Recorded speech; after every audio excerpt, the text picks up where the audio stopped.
the perfect man. All throughout human history, world leaders of each age realized the problems facing human life and endeavored to find an enlightened person to come and teach them and their citizens the means of putting an end to suffering. In some cases, kings were willing to abdicate the throne in order to go in search of an enlightened person. Some millionaires traveled everywhere just to look for an enlightened person who could help them and their people to put an end to suffering. People living in enlightened times thirsted for truth and the means of putting an end to suffering. Today, the world as a whole has a wealth of knowledge accumulated all throughout the ages about the means of putting an end to suffering, and anyone can take advantage of such knowledge. Education enables one to get an overview of the different means of putting an end to suffering from the past to the present time, such that one can carry out a comparative study of these different teachings to see how they work and how effective they are. One does not have to reinvent the wheel, so to speak. Enlightened personages in the past who were able to put an end to suffering can be divided into two groups as follows. The first group. These were the personages who had to learn by trial and error until they could finally find the way to put an end to suffering. The second group. These were the personages who had successfully found an enlightened personage who was able to put an end to suffering and endeavor to practice accordingly until they too could put an end to suffering.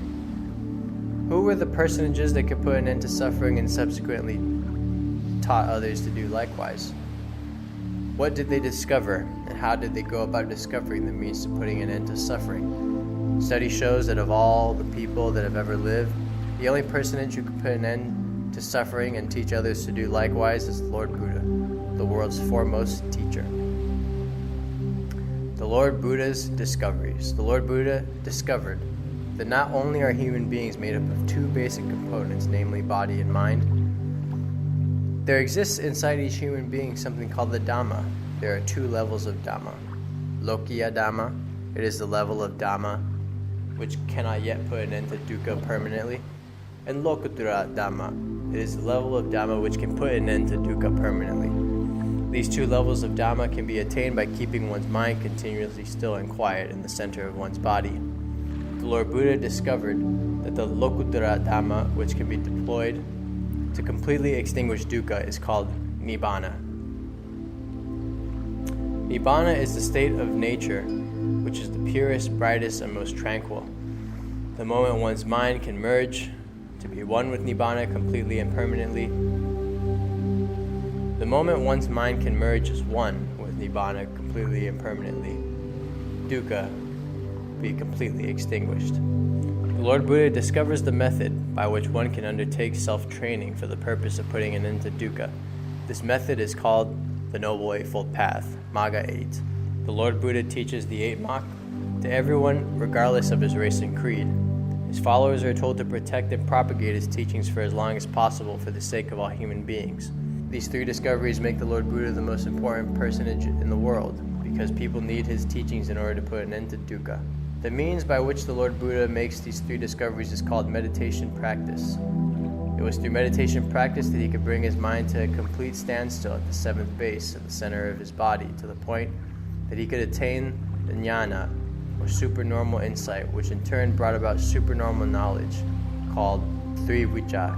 The 3 knowledges include the following. The first Vicca, the first knowledge, is the supernormal knowledge which enables the Lord Buddha to recall his previous existences. The second knowledge, the second Vicca, is the supernormal knowledge which enables the Lord Buddha to recall the previous existences of other living beings. The third Vicca, the third knowledge, is the supernormal knowledge which enables the Lord Buddha to extinguish the asawa kilesa, the root cause of suffering, of dukkha. It was the 3 knowledges, 3 Vicca, which enabled the Lord Buddha to not only penetrate the truth about life and the world, but to also extinguish dukkha. His attainment of self-enlightenment turned him from the Bodhisattva into the Lord Buddha. He has made it possible for earnest practitioners of his teachings to put an end to dukkha. As a result of the Lord Buddha's incomparable loving kindness and compassion, a huge number of people from every social class had taken up their religious life as a Buddhist monk in order to learn about and earnestly practice the Eightfold Path, the 8 Magga. These personages had put their lives on the line, keeping their mind constantly bright and clear, until they were able to attain the Lokuttara Dhamma called Nibbana. The Eightfold Path, the Eight Mak, is also called by other names such as the Sublime Path, the Path of Heedfulness. Sometimes it is called Kusala, which means righteousness, wholesomeness. The Eight Maka may be called by different names, but its meaning is the path leading to the cessation of dukkha. Sometimes the Lord Buddha called the Eight Maka Samadhi comprising 7 components, when he wished to indicate the 2 levels of the Eightfold Path in practice. The basic level. This is the level of Magga 8 practiced by the lay people who cannot yet put an end to dukkha. The high level. This is the level of the Noble Eightfold Path, the Magga 8, practiced by Ariya personages that include Sotapanna personages, stream enterers, Sakadagami personages, once returners, and Anagami personages, non-returners, who are close to putting an end to dukkha, and the Arhats, who have successfully put an end to dukkha.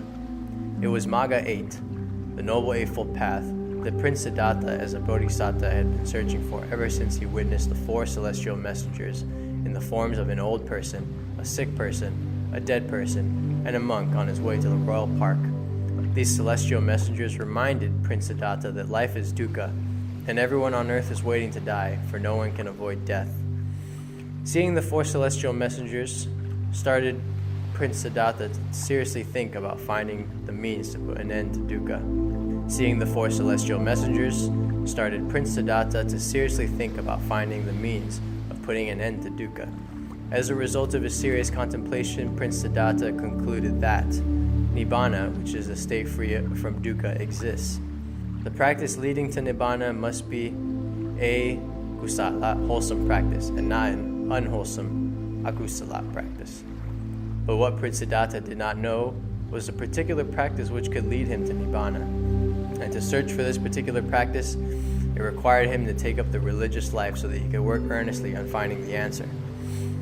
It was not until the 5th celestial messenger showed up in the form of the birth of his son that he decided to take up the religious life right away. The 5th celestial messenger served to remind him that birth is the beginning of dukkha. The more times one is reborn, the more times one has to encounter dukkha. His newborn son would be encountering the same forms of dukkha encountered by him and the rest of humanity.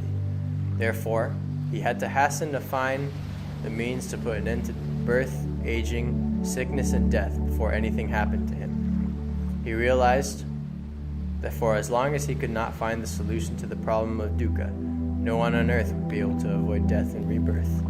Prince Siddhartha bade his son farewell, for he had to get on with his work immediately. The only thing he had left for his son was the name Rahula, which means fetter. Its deeper meaning is the cycle of birth, aging, sickness, and death. Prince Siddhartha realized how everyone's life was still trapped within the cycle of birth, aging, sickness, and death. His priority was to find the solution to the problem of dukkha, because it was the only way that he and everyone else could free themselves from this vicious cycle.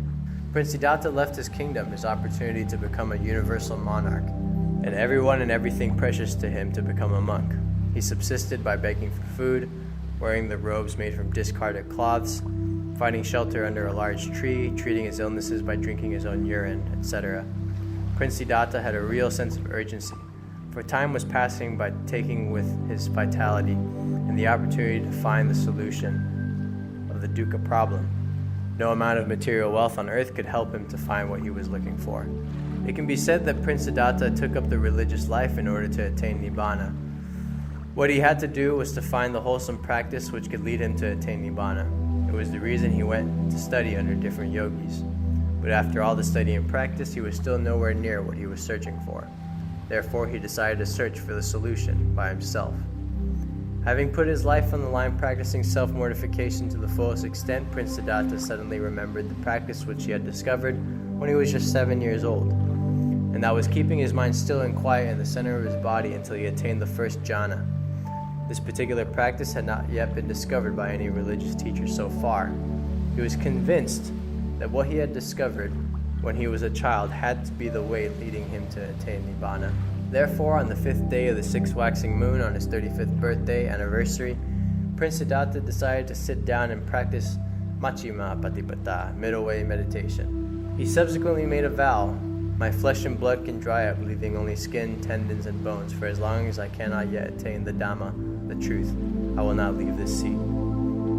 Prince Siddhartha began practicing meditation from evening to dawn the next morning, during which time his mind merged as one with Nibbana, and all the dukkha within him was completely extinguished. Prince Siddhartha attained self-enlightenment and became the Lord Buddha.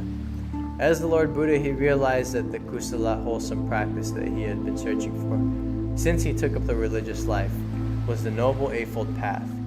He also realized that the Noble Eightfold Path was the exact same practice leading all of the previous Buddhas to attain self-enlightenment.